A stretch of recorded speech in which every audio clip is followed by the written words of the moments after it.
السلام عليكم الخوت الخوات كيراكم دايرين. اليوم جينا نهضر لكم على قرعه اولمبياد باري. اول حاجه صحه فطوركم، وجينا نهضر لكم على قرعه اولمبياد باري اللي طاح فيها في المجموعه. المنتخب المغربي طاح في المجموعه بي مع الارجنتين اقوى فريق، مع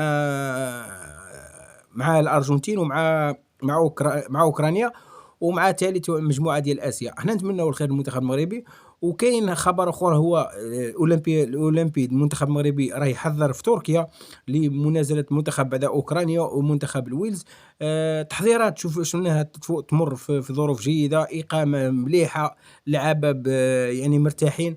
نتمنوا الخير المنتخب المغربي. النهائي كاس العالم 2030 البرتغال تنسحب، ويبقى الصراع ما بين المغرب وما بين كما نقولوا مدريد وما بين الدار البيضاء، لانه مدريد هي ممكن الملعب ديال برنابيو اللي راهم مدخلينه، ولكن الملعب ديال الدار البيضاء الكبير ديال 115,000 اللي شركه ديال التصميم ديالو غتكون انجليزيه، وغادي يكون ملعب كبير. والشركه اليوم قالت لهم بانه غادي ندير فيه 115,000 متفرج.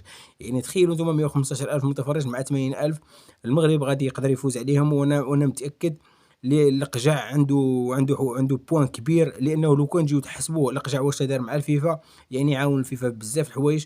الفيفا غادي تعطيه للنهائي. تخيلوا انتم يعطيوه 5 ديال الكيسان ديال الاوديسات ديال كاس العالم ديال الفتيات، يعني ماشي سهله. لو كان القجع ما خدمش معاه هاك وراء، يعني ما غاديش يخدمها معاه القجع. راه يسلكهم بهاد كيسان العالم. يعني حتى هما غادي يعطيوه النهائي ديال كاس العالم 100%، ويعطيوه كاس افريقيا غتندار في 2025، تندار في الصيف ان شاء الله باذن الله. ونتمنوا الخير المنتخب المغربي. المنتخب المغربي واصل تحضيراته المكثفه في مركز محمد السادس. ابراهيم دياز شفناه فرحان، دخل ناشط صافي، دخل يعني في وسط المجموعه. راه مستعد لانطلاق المقابله. لو كان غدوه، لو كان اليوم يبداو المقابله يبداها نورمال. يعني نتمناو الخير، ونتمنى الركراكي يعرف كيفاش يوظفه، وان شاء الله باذن الله تمشي الامور لابعد نقطه. درك ندخلوا نهضروا على القرعه اللي طاحت مع الارجنتين ومع اوكرانيا ومع الثالث ديال اسيا.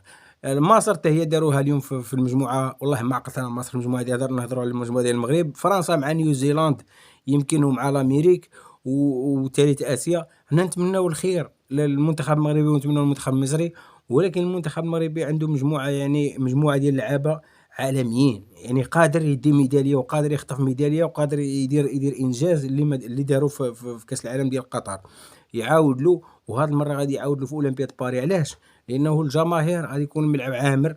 اول حاجه ما يبقاش هذاك المشكل ديال الجماهير ومنا. فرنسا، رانا في فرنسا وعارفين واش كاين في فرنسا، يعني البرود، الطقس، الجو زين، الكليمه زينه، يعني تساعدهم. لعابه مستوى عالي. لو كان نجيبوها من الحارس مبونو، الى هو بونو اللي غادي يدير لهم 100%. مبونو وجهه تل المهاجم بقراوي، ولا هذاك المهاجم ديال كانغو، حتى هذاك مهاجم مطرق. يعني ان شاء الله باذن الله يمشيو بعيد. كاين عاود لعابه كبار، يعني باقي السيباري ما دخلش معاهم في لونطرينمون، هذا التربص هذا اللي راه مبليسي. العزوزي اللي راه مع المنتخب بزاف اللي راه مع المنتخب غادي يلعبوا مع الاولمبيين. ان شاء الله باذن الله الانسجام وطارق سكيتي يعرف كي يوظفهم. وكاينه واحد المفاهمه ما بينه وبين الركراكي. علاش؟ لانه الزلزولي خلاه يلعب معاه، خلاه يلعب مع طارق سكيتيوي، باش ان شاء الله باذن الله الزلزولي يزيد يشد روحه. لانه الزلزولي حبه كبيره، غير واش هو يجغدد بزاف. هذاك الجغديد ديال الزلزولي كون ينقصو ويعطي هذاك الجهد ديالو مع المجموعه يمشي بعيد. ان شاء الله باذن الله نشوفه في اولمبياد باري. كاين لعابه اللي قلت لك غادي يدخلوا معاهم. ابراهيم دياز ممكن يلعب اولمبياد باري، وراه يجري على هذه القضيه هذه مع ريال مدريد. حكيمي حتى هو راه يقولوا غادي يلعب اولمبياد باري مع المنتخب المغربي هنا في فرنسا. نتمنوا لهم الخير. المدافعين تعرفوهم، طروا الخديم راه ولكن 100% غادي يدخل هو وازنو، غادي يدخلوا مع اولمبياد باري. ازنو راه مع الاولمبياد وشفناه البارح فرحان وغادي ناشط. هذه صفعه داها شيبه، لانه شيبه دار الغلطه كبيره اللي ما داهش معاه لكاس العالم. ها هما عيطوا له الاولمبي وجا فرحان. يعني انت المشكل ديالك شيبه، ما لا حول ولا قوه الا بالله. ازنو يعني تروا معلم ويلعب لك بزاف الحوايج ويعطيك بزاف الحلول. حنا نتمناو لهم ان شاء الله يمشيو بعيد. قلت لكم التدريب راه تفوت ديال المنتخب التدريب تفوت في اجواء رائعه. فوز المنتخب عاود كاين واحد المنتخب فاز ديال كرة القدم الشاطئية، فازوا على تنزانيا ب2-1 وتأهلوا لنصف النهائي، راهم يلعبوا على واحد الدوري. المغرب ما شاء الله عليهم يعني يلعبوا في بزاف الدوريات. المنتخبات العمرية عاود كاين واحد المشكل ديال واحد اللعاب هذاك البناني ديال ديال جينيك قال لك بغاو يقلعوه كاع من اللائحة ديال الفريق ديالهم، ومساكين راهم غير يخرخروا لأنه اللعاب هذاك بغا يختار المغرب، جا المغرب صافي علاش تقلع فيه ولا ما تقلعش فيه. يعني دروك أنت ملي غتقلعه ما غاديش يصيب فريق ولا ما غاديش، عادي لعاب كبير. وإن شاء الله حنايا نشوفوا نسمعوا هاد الأخبار هذه، ولكن إلا كانت صحيحة يعني عيب عليهم. لعاب عنده 13 عام ولا 14 عام مازال صغير، تجي أنت تحرمه وهو موهبة، يعني موهبة ربانية، وبغا بغا يلعب مع المنتخب المغربي، واش تقلعوها له؟ يعني الناس هادو جينيك حتى هما مساكين مراه. وإن شاء الله إن شاء الله يحلوا له هذا المشكل هذا. ونعرف بلا القجع، ويعني الجامعة عندهم دور كبير مع هاد اللعابة هذا، وإن شاء الله يحلوا له هذا المشكل ويولي يلعب آليس. عنده علاقاش عنده كونترا معاهم وبدا معاهم التربصات. نتمنوا لهم الخير. نتمنوا الخير للمنتخبات المغربية. شفنا بزاف يعني بزاف لعابة كبار تنادوا عليهم في الفئات العمرية الصغيرة، تنادوا عليهم المنتخبات وغادي يشاركوا مع المغرب. نتمنوا لهم الخير. هاد الشي هذا هما الأخبار اللي كاينين، وهادو هما الملخصات ديال اليوم. والخبر هو الوحيد اللي كان هو ديال القرعة اللي اندارت، والحمد لله. يعني الأرجنتين المغرب مع الأرجنتين قادر يفوز عليها، ماشي لأنه عنده لعابة كبار. نهضروا صراحةً، المنتخب الوحيد اللي غادي يلقى معاه مشكل هو الأرجنتين، ولكن قادر يتكلاسا في المجموعة الأولى باش ما يلعبش مع فرنسا ولا ما عرفتش أنا كيفاش غيديروا في الدوزيام تور. ولكن نتمناو الخير للمنتخب المغربي باش ما يتلاقاش مع البلد المنظم، لأن البلد المنظم شوية تلقى معاه مشكل سيرتو في بلادو ومع في فرنسا راكم تعرفوا، وممكن يشارك معاهم مبابي، ممكن تكون مرونة شوية عندهم. المهم نتمناو يبعد عليهم، يمشي معاهم، يقدر يمشي حتى لافينال إن شاء الله بإذن الله. علاقاش أنا حاسس المنتخب المغربي يدير حاجة في أولمبياد باريس. عنده لعابة كبار، نهضروا صراحةً. تشوف حتى السيباري في ميليو تيران، بوشواري، تشوف كيشطا، تشوف تيغزواني ولا سميتو هذاك ديال بولونيا. كاين لعابة لأنهم ما شاء الله عليهم. تشوف لاطاك، عاود تشوف زلزولي، تشوف الطروا، يعني تشوف الحارس المرمى غادي يكون عندك بونو، يعني ما تخافش، يعني قادر يوطى فيهم.